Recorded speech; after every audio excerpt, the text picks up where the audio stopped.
Hi guys, welcome back to my channel. दोस्तों, अभी अगर आप रिलायंस को देखोगे तो कल परसों ही अपने ऑल टाइम हाइस के आसपास गया था रिलायंस। लेकिन यहाँ पे आज आए हैं इसके क्वार्टर वन के रिजल्ट्स, और रिजल्ट्स बिल्कुल भी ऑल टाइम हाई के आसपास भी नहीं हैं।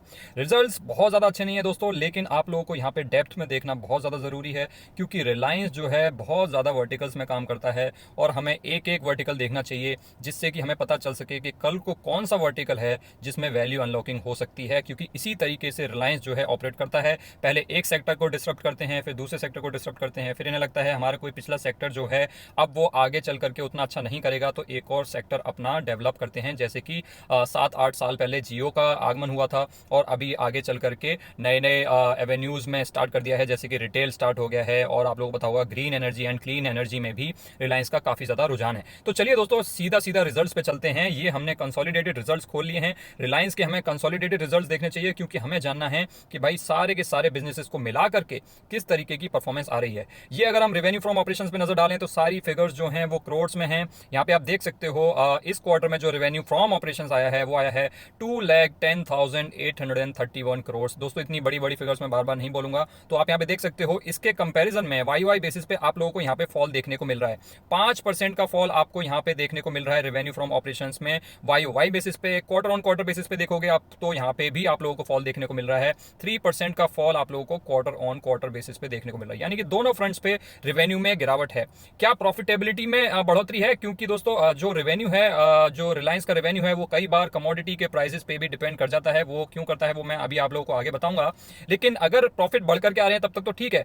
प्रॉफिट फॉर द पीरियड पे अगर आप नजर डालोगे वो आया है वन सेकेंड 18,258 एज अगेंस्ट 19,443। यहाँ पे भी आप लोगों को गिरावट देखने को मिल रही है। 6% की गिरावट आप लोगों को वाई वाई बेसिस पे प्रॉफिट में भी देखने को मिल रही है।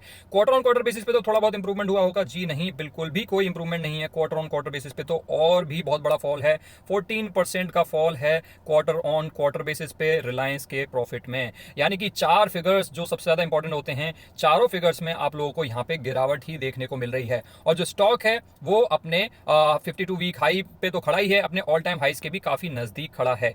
अब दोस्तों, रिलायंस के रिजल्ट्स को एनालाइज करते वक्त हमें उसके सेगमेंट वाइज रेवेन्यू देखना भी बहुत जरूरी है। यहाँ पे हम देख लेते हैं। सबसे पहले हम देखते हैं सेल्स के टर्म्स में, फिर हम यहाँ पे एबिटा के टर्म्स में देखेंगे। सेल्स में अगर आप देखोगे ऑयल टू केमिकल बिजनेस जो इनका बहुत पुराना बिजनेस है, उसमें आप देख सकते हो तो यहाँ पे वाई वाई बेसिस पे तो गिरावट देखने को मिल रही है, लेकिन क्वार्टर ऑन क्वार्टर बेसिस पे थोड़ी सी यहाँ पे बढ़ोतरी देखने को मिल रही है। अगर हम ऑयल एंड गैस के बारे में बात करें तो ये ऑल्दो थोड़ा सा छोटा है, लेकिन यहाँ पे वाई वाई और क्वार्टर ऑन क्वार्टर दोनों जगह इंप्रूवमेंट देखने को मिल रहा है।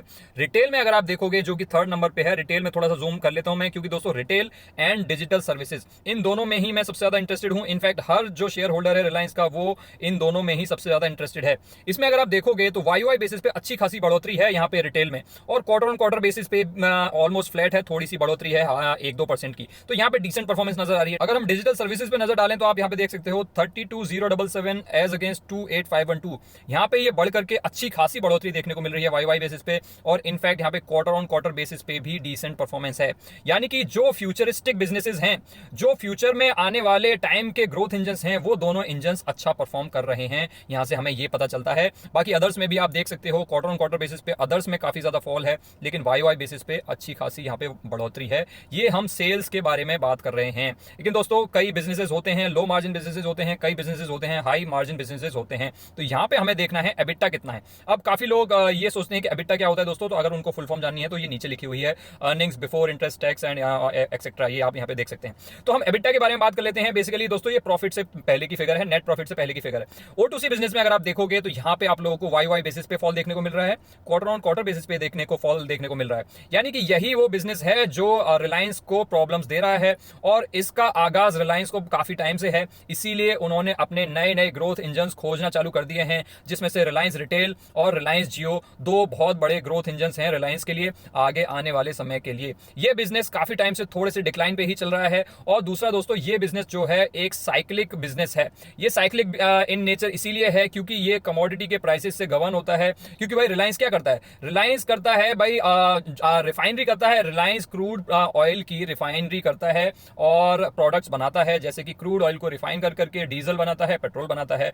तो यहाँ पे क्रूड ऑयल का प्राइस बढ़ेगा तो पेट्रोल का प्राइस बढ़ जाएगा, डीजल का प्राइस बढ़ जाएगा, तो यहाँ पे इनके रेवेन्यूज बढ़ जाते हैं। अगर क्रूड ऑयल का प्राइस कम हो जाता है तो डीजल और पेट्रोल का प्राइस भी कम हो जाता है, तो यहाँ पे इनके रेवेन्यूज कम हो जाते हैं। तो इस तरीके से अब आप लोगों को पता होगा क्योंकि क्रूड एक कमोडिटी है तो उसका प्राइस जो है वो साइक्लिक इन नेचर होता है। जब रशिया यूक्रेन का वॉर हुआ था तो वो 140 120 डॉलर्स पर बैरल के आसपास पहुंच गया था, लेकिन उसकी यूजुअल रेंज क्या है? यूजुअल रेंज है उसकी 80 से 85 डॉलर्स पर बैरल।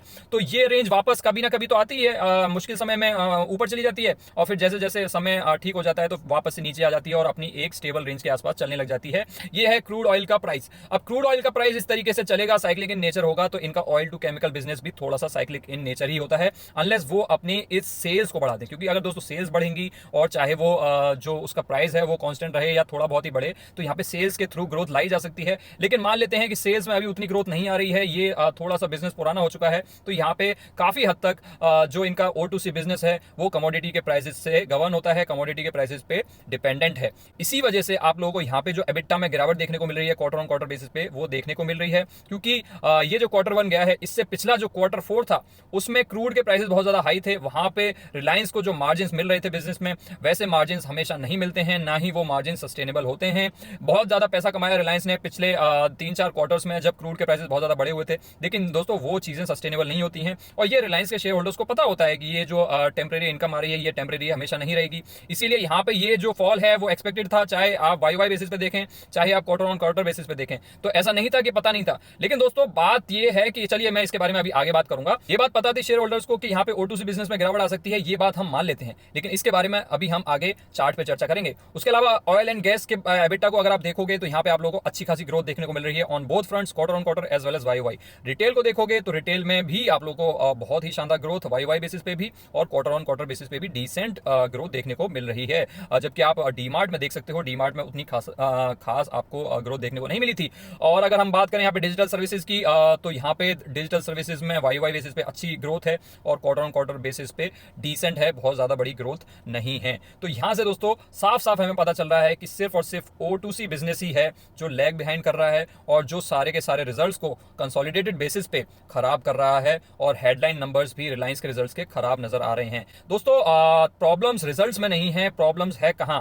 प्रॉब्लम्स मैं अभी आप लोगों को आगे बताऊंगा। उससे पहले मैं आपको बताता हूं कि कंपनी ने यहाँ पे बहुत टाइम बाद डिविडेंड भी अनाउंस किया है। दोस्तों रिलायंस यूजुअली डिविडेंड नहीं देता है, पिछले काफी सालों में तो नहीं दिया है। यहाँ पे 9 रुपीज पर इक्विटी शेयर का डिविडेंड है, काफी टाइम बाद रिलायंस ने दिया है और ये एक्सपेक्टेड था, रिलायंस ने पहले ही बता दिया था कि हम इस बार डिविडेंड अनाउंस करेंगे। उसके अलावा अगर हम बात करें स्टॉक के परफॉर्मेंस के बारे में, तो दोस्तों आप देख सकते हो पिछले एक साल में 12.5% के रिटर्न्स दिए हैं, हाई लगाया है 2630 का और अभी प्राइस कहां चल रहा है दोस्तों 2538 का। ध्यान रखिएगा इसको, 2538 पे प्राइस चल रहा है, हाई लगाया है 2630 का। अगर मैं बात करूं पिछले 5 सालों की, तो 5 सालों में आप देख सकते हो 149% के रिटर्न्स हैं, यानी कि 5 साल का हाई भी 2630 है, यानी कि ये जो प्राइस है ये अपने ऑल टाइम हाइस के आसपास ही है। अब हम इसको थोड़ा सा चार्ट पे देखते हैं। अब आप बोलोगे दोस्तों 2630 इसका ऑल टाइम हाई था, तो यहाँ पे 2850 कैसे यहाँ पे रिलायंस के चार्ट में दिख रहा है? तो दोस्तों वो जो प्राइस आप लोगों को दिख रहा था वो जो जियो फाइनेंशियल सर्विसेज इसमें से डीमर्ज हुआ है उसके प्राइस को एडजस्ट करने के बाद का प्राइस था। एक्चुअल में जो इसने हाइज लगाए थे अभी रिसेंटली वो थे 2850 के, अगर आप एक्चुअल नंबर्स के बारे में बात करते हो। उसके बाद इसमें 2 दिन पहले ही यहाँ पे उसकी एक्स डेट आई और यहाँ पे ये जो इतना बड़ा गैप क्रिएट हुआ है, ये गैप क्रिएट हुआ है जियो फाइनेंशियल सर्विसेज की वजह से। क्योंकि ये जो प्राइस है, ये जो प्राइस का डिफरेंस है 260 के आसपास का, इसके बदले आप लोगों को जियो फाइनेंशियल सर्विसेज के शेयर्स फ्री में मिल जाने वाले हैं, इसीलिए आपके शेयर प्राइस से इतना जो प्राइस है वो कम हो गया है। तो आप समझ सकते हैं कि जियो फाइनेंशियल सर्विसेज साइड में रखा हुआ है प्लस दिस प्राइस। तो अभी काफी लोगों को दोस्तों, अभी जैसा कि मैंने आप लोगों को बताया कि रिलायंस के रिजल्ट्स वीक हैं, डेफिनेटली रिजल्ट्स जो हैं वो वीक हैं, लेकिन रिलायंस से ऐसे रिजल्ट्स एक्सपेक्टेड भी थे क्योंकि O2C बिजनेस के बारे में पता था कि इस तरीके से यहाँ पे फॉल देखने को मिल सकता है। लेकिन दोस्तों जो चीज एक्सपेक्टेड नहीं थी वो है ये कि ये जो स्टॉक है अपने 52 वीक हाई और ऑल टाइम हाई के आसपास चल रहा है। अब काफी लोग कह सकते हैं कि ये तो काफी ज्यादा गिरा हुआ है, इतने से यहाँ पे गिरा हुआ है। तो दोस्तों ये एक्चुअल में गिरा हुआ नहीं है, एक्चुअल में ये जो चार्ट है ये चार्ट ही गलत है। ये चार्ट गलत क्यों है? क्योंकि ये जो ग्रीन कैंडल है, जैसा कि मैंने अभी आप लोगों को बताया, ये एक्चुअल में गिरावट नहीं है, ये तो सिर्फ जियो फाइनेंशियल सर्विसेज का एडजस्टमेंट है। ये एक्चुअल में जो 2 कैंडल्स हैं ये यहाँ पे बननी चाहिए, ग्रीन कैंडल यहाँ पे बननी चाहिए और रेड कैंडल यहाँ पे बननी चाहिए। अब आप इस चार्ट को देखिए, एक सेकंड में इसका कलर भी चेंज करके बता देता हूं आप लोगों को, जिससे कि आप लोगों के सामने सारा चार्ट बन जाए। ये है एक्चुअल में चार्ट रिलायंस का, क्योंकि हम मान लेते हैं यहाँ पे कोई डीमर्जर नहीं हुआ है। और ऐसा क्यों मान रहा हूं मैं? क्योंकि दोस्तों जियो फाइनेंशियल सर्विसेज तो एनीवेज आपको मिलने ही वाला है, वो तो साइड में रखा ही हुआ है। इनफैक्ट निफ्टी 50 में अभी फिलहाल 51 स्टॉक्स हैं, उसमें जियो फाइनेंशियल सर्विसेज जो है वो अपने फिक्स प्राइस पे निफ्टी 50 में एडेड है। 260 के आसपास का रफली प्राइस है, 260, 261, 262 ऐसा कुछ होगा। तो एक्चुअल में रिलायंस का जो चार्ट है वो ये है। यहाँ पे ये इसने अपने 52 वीक हाई लगाए, उसके बाद एक green candle gap down opening के साथ, और यहाँ पे एक रेड कैंडल बनी है। तो आप यहाँ पे क्लियरली देख सकते हैं दोस्तों, रिलायंस ने कितनी बड़ी रैली दिखाई है पिछले 1-2 महीनों में। और ये रैली किस वजह से आई है? ये रैली सिर्फ और सिर्फ जियो फाइनेंशियल सर्विसेज का डीमर्जर हो रहा है, इस वजह से आई है। लेकिन रिजल्ट्स जो हैं, रिजल्ट्स वैसे ही आए हैं जैसा कि रिलायंस से एक्सपेक्टेड थे, और एक्सपेक्टेशंस के अकॉर्डिंग तो रिलायंस यहीं कहीं होना चाहिए था। लेकिन क्योंकि यहाँ पे एक स्पेशल इवेंट होने वाला था, क्योंकि जियो फाइनेंशियल सर्विसेज की एक्स डेट आने वाली थी, तो उस चक्कर में ये स्टॉक बहुत ज्यादा यहाँ पे भाग गया और रिजल्ट्स उसको सपोर्ट नहीं कर रहे हैं। और इसीलिए मुझे लगता है दोस्तों, जो रिजल्ट्स आए हैं और जिस तरीके का यहाँ पे चार्ट पैटर्न बना हुआ है, उसमें थोड़ा सा फर्क है और उस फर्क को एडजस्ट होना पड़ेगा, मुझे ऐसा लगता है। और इसी वजह से मुझे लगता है आगे आने वाले समय में आप लोगों को रिलायंस में कुछ ना कुछ गिरावट देखने को मिल सकती है, जिससे कि जो रिजल्ट्स हैं और जो चार्ट है वो अलाइन हो सके। क्योंकि ये अलाइनमेंट तो गलत है, ये चार्ट ही गलत है। मैंने आप लोगों को समझा दिया है कि ये चार्ट गलत क्यों है। तो दोस्तों, सही प्राइस क्या है रिलायंस को खरीदने का? ऑल्दो दोस्तों, स्टॉक बहुत बढ़िया है, कंपनी बहुत बढ़िया है। इनके जो दो ग्रोथ इंजन हैं, जियो हो गया और उसके अलावा आपका रिलायंस रिटेल हो गया, इनका भी कभी ना कभी आईपीओ आएगा अगले 1 साल में, 2 साल में, 3 साल में, जैसे कि जियो फाइनेंशियल सर्विसेज का आया है। और अगर आईपीओ आएगा तो बहुत ज्यादा वैल्यू अनलॉकिंग भी होगी, क्योंकि जो होल्डिंग कंपनी होती है उसमें रफली 25 से 30% का होल्डिंग कंपनी डिस्काउंट भी लगता है। अभी जैसे जियो फाइनेंशियल सर्विसेज जो अलग से लिस्ट होगा, उसमें काफी ज्यादा वैल्यू अनलॉकिंग हो सकती है। इस तरीके से रिलायंस का शेयर भी भागेगा। जब भी जियो के आईपीओ की न्यूज आएगी तो वो सारी चीजें आगे आने वाले समय में आएंगी। लेकिन सही स्टॉक को सही प्राइस पे खरीदना भी हमारा फर्ज बनता है, और मुझे इसका प्राइस सही लगता है 2500 से 2600। लेकिन दोस्तों, ये जो मैं 2500 से 2600 बता रहा हूं, ये मैं बता रहा हूं pre demerger price. Post demerger price आपको निकालना है तो आपको उसके लिए क्या करना पड़ेगा? इस प्राइस में से आप जो आपको फ्री में, एक तरीके से फ्री में बोल रहा हूं मैं, वैसे तो फ्री नहीं है, 2500-2600 जो मैं बता रहा हूं इस चार्ट के अकॉर्डिंग, इसमें से आप जियो फाइनेंशियल सर्विसेज का प्राइस घटा दीजिए, विच इज अराउंड 260 के आसपास। तो 2500-2600 की रेंज में से आप 260 घटाइए, वो जो रेंज आएगी उस रेंज के आसपास मैं रिलायंस को कंसीडर करना पसंद करूंगा अगर मुझे रिलायंस खरीदना है तो। अदरवाइज मैं इसे जाने दूंगा। मैंने पहले भी इसको खरीदा था, अभी कुछ महीनों पहले, 2-3 महीने पहले बहुत अच्छे प्राइस पे अवेलेबल था, नीचे खरीदा था और अच्छा खासा प्रॉफिट भी हो रहा है। लेकिन अगर मुझे फिर से रिलायंस खरीदना होगा तो मैं इस रेंज में खरीदूंगा, 2500-2600 में। लेकिन दोस्तों, ये रेंज सही नहीं है, क्योंकि 2500 के आसपास तो ये अभी ऑलरेडी ट्रेड कर रहा है। इसमें से आप लोगों को 260 और घटाने हैं, यानी कि रफली आप देख सकते हैं 2500 में से 260 घटा दीजिए, कितना बचता है? ये बचेगा 2240। सो 2240 से इसमें 2340, ये मेरी रेंज रहेगी जिसमें मैं इसको फिर से कंसीडर करना चाहूंगा। रिजल्ट्स आर वीक और वीक रिजल्ट्स एक्सपेक्टेड थे, लेकिन जो चार्ट है और जो स्टॉक का प्राइस है वो थोड़ा सा उससे दूर भाग गया है, ऐसा मुझे लगता है। लेकिन दोस्तों, ये सारे ओपिनियंस इस वीडियो में जो मैंने बताए, ये मेरे पर्सनल ओपिनियन है। कोई जरूरी नहीं है कि मार्केट में ऐसा ही हो, और कोई जरूरी नहीं है कि आप भी इसी तरीके से सोचें। इनफैक्ट आप बिल्कुल थोड़ा अलग सोच सकते हैं, और जो भी आप सोच सकते हैं, आप जो भी सोच रहे हैं, नीचे मुझे कमेंट सेक्शन में बताइए, जिससे कि हम एक हेल्दी डिस्कशन कर सकें। और अगर आप लोगों को ये वीडियो पसंद आई हो, और अगर आप लोगों को ऐसी वीडियोस और भी चाहिए आगे आने वाले समय में, और आप लोगों को इस तरीके की रिजल्ट्स की एनालिसिस चाहिए, तो आप इस चैनल को सब्सक्राइब कर सकते हैं, जिससे कि आप लोगों से कोई भी वीडियो मिस ना हो। कल ही मैंने इन्फोसिस के रिजल्ट्स के ऊपर वीडियो डाली थी, और मैंने आप लोगों को इसमें हाईलाइट किया था कि रिजल्ट्स उतने बुरे नहीं है जितना बुरी और दूसरी एक चीज है, वो आप यहां पे देख सकते हो। मैंने टाइटल में भी डाला था और वीडियो के अंदर भी बताया था कि एक बहुत बड़ी चीज है जो इन्फोसिस को गिरा सकती है, और इन्फोसिस आज 9% से गिर भी गया था, आप देख सकते हो। सिर्फ गैप डाउन ओपनिंग नहीं होती,